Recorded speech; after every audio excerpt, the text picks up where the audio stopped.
Public Corruption Division ng NBI makikipagtulungan sa binuong ICI na sisiyasat sa mga anomalya sa flood control projects. Kasama natin sa balita si Radyoman Chill Emprido.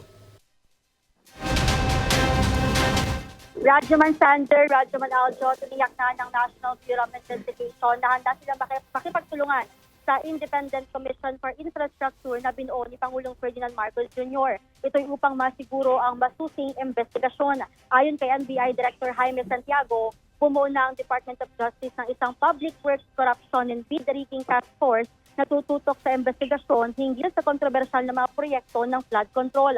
Ani Santiago, ang Public Corruption Division ng NBI ang magiging pangunahing tagapagsiyasat sa mga aligasyon ng irregularidad sa mga proyekto ng flood control. Ipinaliwanag din niya na bagaman isinasapinal pa ni Justice Secretary Boying Rimulya ang kabuang komposisyon ng task force, ay inatasan na nito ang Deputy Director for Investigation upang simulan ng paunang investigasyon. Inaasahang magsusumite ang National Bureau of Investigation ng kanilang initial report sa DOJ sa darating na Martes o kaya sa Miyerkules.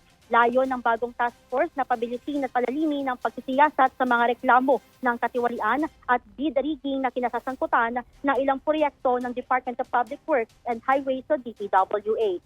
Kasama mo si DZXL RMN Manila, Radyoman Chill Emprido, sa Talk RMN. Maraming salamat, Radyoman Chill Emprido.